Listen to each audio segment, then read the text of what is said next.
Welcome to Mindful Objective, the podcast that brings clarity to chronic health concerns and delivers integrative tools designed to support real lasting change, one episode at a time. I'm your host, Dr. Daniel Sproul, integrative health practitioner and professor, and today we're diving into a mineral that doesn't always make headlines, but should be in your top 5. That is zinc. Zinc is involved in over 300 critical functions in the body. If you're dealing with persistent fatigue, breakouts, immune crashes, or hormone shifts, this episode might be the missing piece. As always, this show's for educational purposes only. We do not diagnose, treat, or cure any illness or disease. Let's go ahead and get into it. So what is zinc and why does it matter? Zinc is one of the most unappreciated yet essential minerals in the human body. It's called a trace mineral because we need it in small amounts. But don't let that label fool you. Zinc is involved in over 300 enzymatic reactions, indicating that it plays a vital role in nearly every biological function, from immune disease to hormone production to also tissue repair. So let's start with the basic.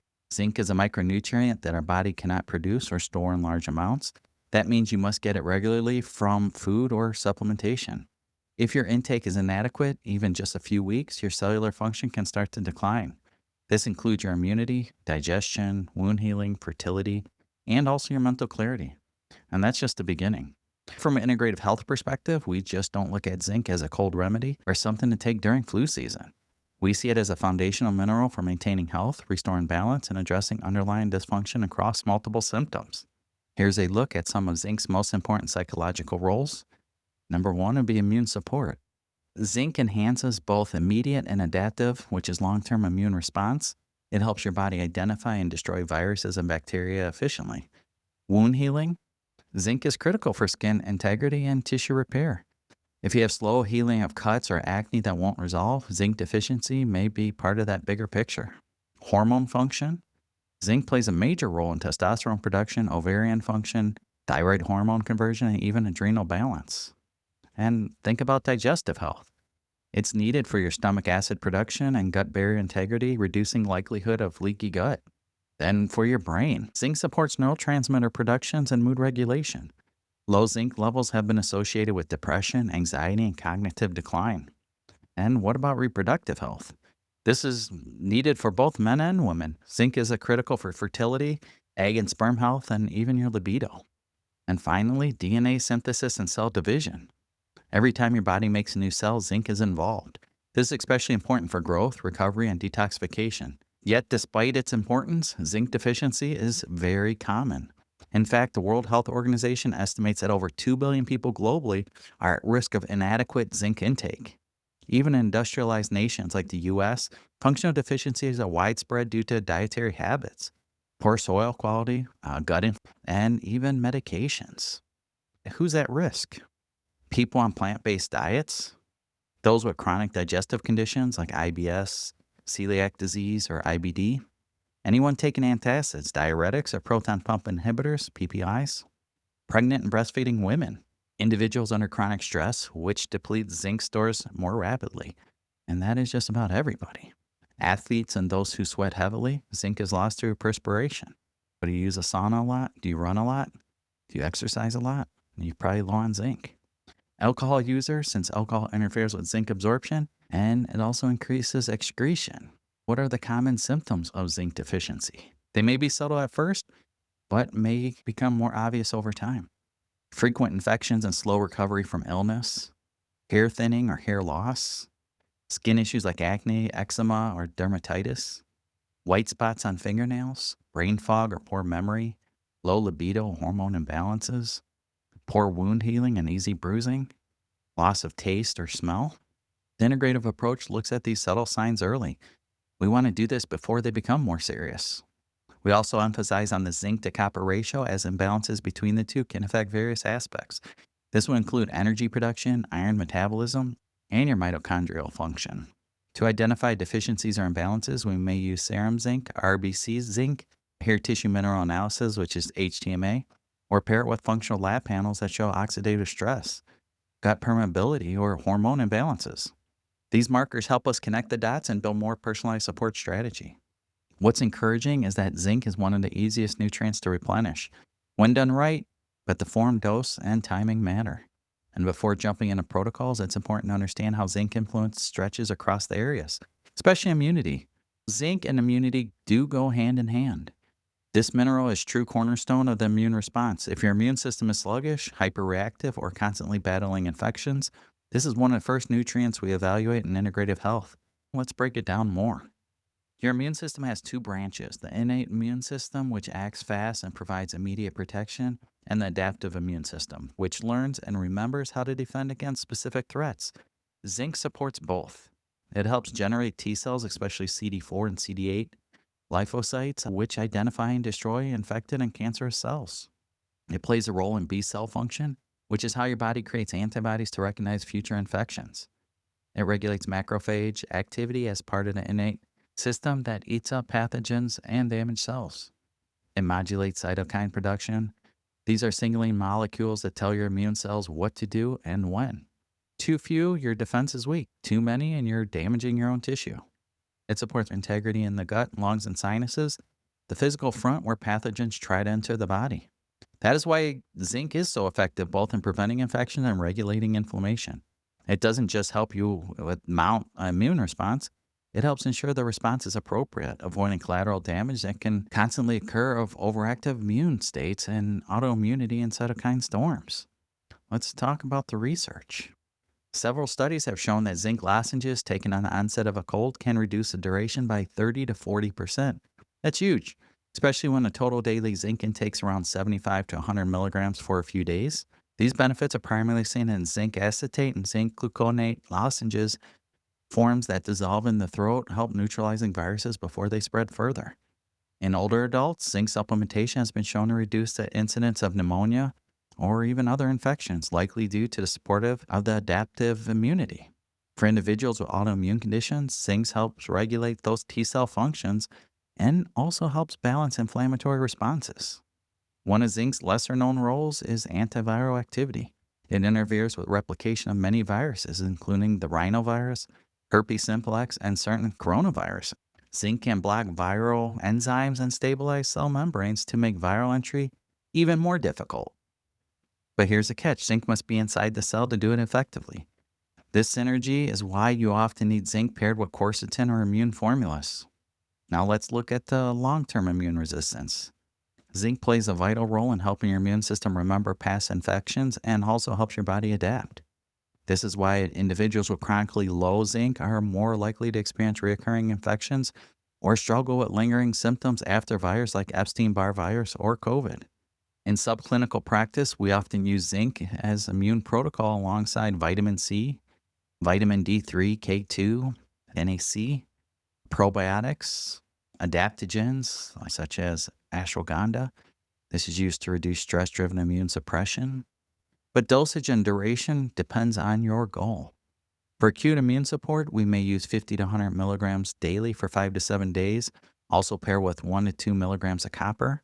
For ongoing support, a daily dose of 15 to 30 milligrams is typically sufficient. What happens if you take too much? Chronic high doses of zinc can suppress immunity, reduce HDL cholesterol, and also interfere with your copper metabolism. That's why we often check the zinc to copper ratio in blood work and through hair tissue mineral analysis. Again, zinc is a powerful immune modulator. It enhances frontline defenses, it balances your inflammation, and it also supports recovery. But like most things in integrative health, context and personalization matters. How much do you need? How long should you take it? And whether your body's even absorbing it will all depend on your unique biochemistry. Now let's talk about zinc's role in hormones, skin, and your mental health. So again, zinc is not just a player in immunity, it's a silent powerhouse in the world of hormone balance, skin health, and your mental wellness. From mood to libido to period symptoms to fertility, zinc quietly supports inner workings of your body in profound ways. And yet, it's rarely discussed in context of these systems. Let's start with hormones. Zinc is critical for the production, regulation, and balance of several key hormones. Number one would be testosterone. Zinc is essential for testicular function and testosterone synthesis. In men, low zinc is directly linked to low testosterone levels, decreased sperm count, and impaired libido. Even mild deficiency can reduce serum testosterone, estrogen, and progesterone in women. Zinc is vital for ovarian function hormone signaling. It supports ovulation, regulates the menstrual cycle, and can help reduce symptoms of PMS. This includes cramping, mood swings, and breast tenderness. And then thyroid hormones. Zinc helps convert T4, which is inactive, into T3, which is the active version. This is essential for metabolism, energy, and mood. Many people with subclinical hypothyroidism benefit from zinc support, especially when free T3 is low or conversion is poor. Insulin, that's another good one. Zinc plays a role in insulin storage, secretion, and sensitivity. It can improve glucose uptake, reduce inflammation, and support insulin receptor function, making it helpful in insulin resistance and metabolic syndrome. For men pursuing testosterone replacement therapy, TRT, or working on natural hormone optimization, zinc is often one of the first nutrients we assess. It helps protect against aromatase, which is the conversion of testosterone into estrogen, and supports your prostate health. In women, zinc becomes especially important during puberty, pregnancy, postpartum, and perimenopause, all times of heightened hormone demand and stress. Functional practitioners frequently use zinc to support women with PCOS, heavy periods, and estrogen dominance, especially when paired with other nutrients like magnesium and vitamin B6. Now let's talk about your skin. Zinc is widely known in dermatology for its impact on acne, wound healing, eczema, psoriasis. Works in multiple ways. Regulates oil production, which helps prevent clogged pores and breakouts. It also acts as an anti-inflammatory, calming redness and irritation. It also helps with repair. It's essential for wound healing and maintaining skin barrier function. It also has antibacterial properties, helping to prevent secondary infections and damage or inflamed skin. It also will reduce oxidative stress and supports collagen formation. These are both key for anti-aging and healing. There's topical zinc, such as zinc oxide. This is commonly used in sunscreens, diaper rash creams, and acne treatments. But internal zinc status also directly influences how your skin behaves. Many individuals with cystic acne, slow wound healing, or rosacea have low serum or intracellular zinc and respond quickly, usually, to these supplementations. Now let's shift on something that is overlooked. Zinc's effect on mood and your brain health.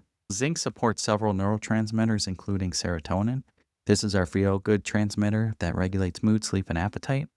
GABA, this is the calming neurotransmitter that reduces anxiety and nervous tension. Dopamine, this is associated with motivation, focus, and reward. Deficiency in zinc is usually linked to depression or low mood, anxiety and irritability, ADHD and behavioral issues, brain fog and cognitive decline. In fact, some clinical trials show zinc supplementations improves the efficacy of antidepressants, especially those with the low baseline zinc. And from an integrative standpoint, we also consider zinc in clients with mood disorders, especially if they have poor digestion, chronic inflammation, or hormone imbalances. There's also the gut-brain-skin connection at play here. Zinc supports gut lining integrity, which affects nutrient absorption and inflammation. That inflammation can influence brain chemistry, causing mood shifts, and show up on your skin in breakouts or rashes.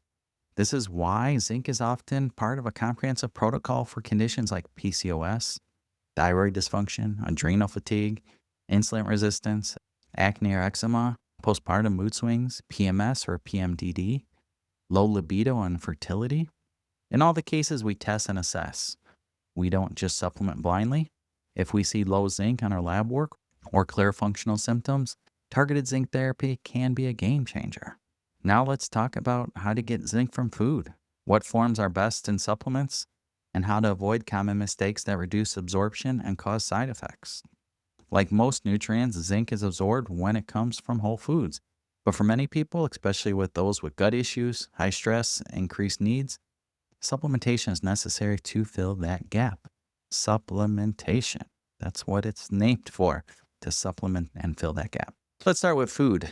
Zinc is found in a variety of foods, but animal-based sources tend to be the most concentrated and bioavailable, meaning your body can absorb and use them efficiently. Some of the highest natural sources include oysters.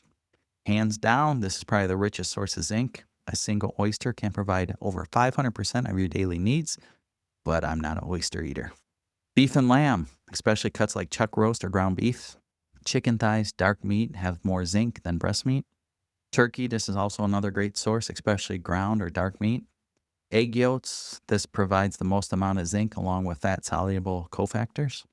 Crab and lobster, these are also excellent seafood options if oysters aren't your thing.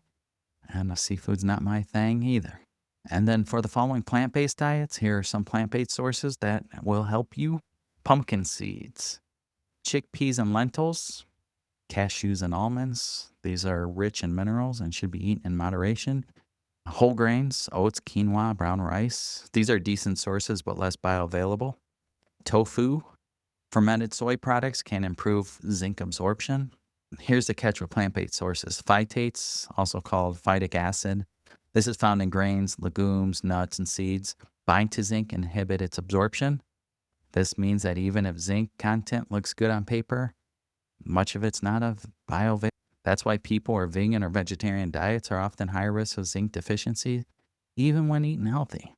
Soaking, sprouting, fermenting, or cooking these foods can reduce phytate levels and at that point can improve zinc absorption. But for many people, it's still not enough to reach optimal levels without supplementation. Now on to supplementation. When and how? There are many different forms of zinc supplements out there, and not all are created equal. Here's a breakdown of the most common forms. Zinc bacolinate, this is the one we usually recommend. Highly absorbable and well tolerated, and again, often recommended for general use. Zinc bisoglycinate, this is chelated form bound to glycine. It's very gentle on the stomach and easy to absorb. Zinc gluconate, commonly used in lozenges, works well for acute immune support. Zinc acetate, this is another lozenge form. This is often found and more effective in shortening cold durations. Zinc carnosine, specialized form used to repair gut lining and stomach ulcers. Zinc citrate, and generally well absorbed, sometimes included in multivitamins. You want to avoid zinc oxide, which is poorly absorbed and more often found in topical creams like sunscreens and diaper rash ointments. But how much zinc do you really need? Daily minimum, 8 milligram for women and 11 milligram for men. Optimal intake, which what we look for is 15 to 30 milligram for most people with increased needs, and that's majority of people, 15 to 30 milligram. Short-term immune support, or are you sick? Do you have an infection? You may want to go for 50 to 100 milligrams a day for 5 to 7 days max, and you want to take that with copper, usually 1 to 2 milligrams of copper. If you're taking over 30 milligrams a day, you must consider copper supplementation as well. Again, that's usually 1 to 2 milligrams per 30 to 50 milligrams of zinc. You want to do this to avoid developing secondary copper deficiency. Copper is needed for red blood cell formation, connective tissue health, and immune function. We don't want to throw off that balance. Best practices, take with food. Zinc on an empty stomach can cause nausea. I have never had an issue. And one of the things that I do recommend a lot of times to people is to take zinc at night before bed. I never had an issue with it and helps me sleep better. Same with D3K2. So for those that have issues sleeping, D3K2 and zinc at bedtime can be beneficial. You want to avoid taking zinc with iron or calcium supplements at the same time as they compete for absorption. Split the dose if taken over 30 milligrams. This will improve absorption and reduce the side effects. Another thing you could do is pair zinc with B6 and magnesium to support hormone balance, skin health, and your mood. Zinc is also commonly included in high-quality multivitamins, immune blends, and male and female hormone support formulas. It's important to tally up the total daily intake from all sources. Are you already getting enough zinc from your multivitamin? If so, you may not need to supplement. But for the most part, most people are not getting enough. If you experience symptoms like metallic taste, nausea, or digestive upset, you may be taking too high of a dose, or you may need to switch to a gentler form like zinc bacolinate. Now let's talk about one of the things we do here, functional lab testing, protocols, and customization. One of the most important principles in integrative health is this: don't guess, test. When it comes to zinc, the need for personalization protocols becomes even more critical. While the mineral is essential, more is not always better. Oversupplementation can create just as many problems as a deficiency, especially when it affects your copper levels, your digestive health, or your mineral balance. How do we determine if someone needs zinc and how much do they need and whether they're absorbing it? So let's start with the testing. Testing zinc levels, there's several ways to do this. Each method has its pros and cons. They're often used together with clinical symptom review. Serum zinc, this is the most commonly run lab, but it has its limitations. Serum zinc can fluctuate based on stress, infections, time of day, and even recent meals. It's a snapshot, but not a long-term picture. RBC zinc, red blood cell zinc. This test looks at intracellular level of your zinc and your red blood cells. It's considered more stable and reliable marker for long-term status. Then we have the HTMA, the hair tissue mineral analysis test. This test can reveal both zinc and copper levels over a longer time window, showing your mineral ratios and potential imbalances. Then our most popular is the organic acid test. While it doesn't measure zinc directly, this functional test evaluates metabolic markers that may suggest oxidative stress or imbalances in detoxification, neurotransmitter functions, and your gut health, all which can point to an increased need for zinc. Beyond these, we also consider subclinical signs of low zinc, poor wound healing, white spots on your nails, frequent infections, low libido, acne, mood swings, thinning hair, loss of hair, or diminished sense of taste or smell. Here's where many practitioners miss the mark, is that zinc and copper balance. Zinc and copper work in opposition, and supplementing one without the other can tip the scales in the wrong direction. But it depends on your individual needs and your individual body. Some people do great on zinc without copper. Test, then let's reassess. Here's what to remember. High doses of zinc, so above 30 to 40 milligrams daily long term, can lower copper, leading to anemia, immune dysfunction, and even neurological symptoms. Maybe you only need copper. On the flip side, excess copper from unfiltered water, IUDs, or copper cookware, this can suppress your zinc absorption, leading to estrogen dominance, mood instability, and even thyroid problems. A balanced ratio is often more important than absolute numbers. We typically aim for a zinc to copper ratio between 8:1 to 12:1 in serum or hair testing. It depends, again, on those individual factors. And at Mindful Objective, we never rely on generic supplement regimens. Instead, we look at each client's history, symptoms, diet, medications, and lab results. Here's an example of how protocols might differ. Scenario 1, 35-year-old male on testosterone replacement therapy. The goal is to optimize testosterone and protect against aromatization, right? That conversion to estrogen. The protocol is 30 to 50 milligrams of zinc picolinate, 1 to 2 milligrams of copper, and selenium and magnesium for hormonal support. And then scenario 2, a 28-year-old female with PCOS and acne. Their goal there is to regulate hormones, reduce sebum production, support ovulation. The protocol here would be 25 milligrams of zinc bicosonate. Scenario 3 would be a 62-year-old with frequent infections and fatigue. The goal is to strengthen that immune defense. Protocol for that would be 15 to 30 milligrams of zinc, quercetin, vitamin D3, K2, NAC, probiotics, and we'd want to monitor copper to maintain balance. And the final scenario, scenario 4, would be a vegan athlete with hair loss and brain fog. The goal is to replete zinc and improve cognitive clarity. Here we'd use 40 milligrams of zinc picolinate, 2 milligrams of copper, digestive enzymes with meals, and iron and B12 support. Additional considerations: stress and alcohol increase zinc excretion, antacids and PPIs lower stomach acid. This will cause absorption issues. Sweating and exercise lead to higher zinc losses. Pregnancy increases zinc requirements. Gut health matters. Without proper digestion, zinc absorption drops, no matter how much you take. In many cases, zinc is included in our foundational wellness pack, especially for those working on immunity, hormone balancing, gut repair, or mood regulation. We always tailor these doses, forms, and duration based on biofeedback and lab testing. So to wrap up this episode, zinc isn't a trendy supplement. It's a foundational nutrient. And our foundational support we always go for is zinc, D3K2, B complex, omega-3, multivitamin. Those are usually our foundational supplements we always recommend. But if you're dealing with recurring colds, mood swings, skin breakouts, or hormone imbalances, it might not just be stress or aging. It could be a zinc deficiency. This essential mineral plays a bigger role in your health than most people realize. And at Mindful Objective, we offer functional lab testing to evaluate zinc status, copper balance, and absorption issues. Personalized protocols that restore immune resilience, hormone harmony, and your mental clarity. Foundational supplement kits that include bioavailable zinc without all the guesswork. So your immune system, skin, brain, and hormones all depend on zinc working behind the scenes. Let's make sure it's doing its job. If you found this episode helpful, share it with somebody who's feeling off and doesn't know why, and visit mindfulobjective.com to explore how we can help. Reminder, this podcast is for educational purposes only. It's not medical advice, nor does it diagnose or treat any condition. Always consult your licensed healthcare provider before making any health decisions. So stay curious, stay grounded, and stay well.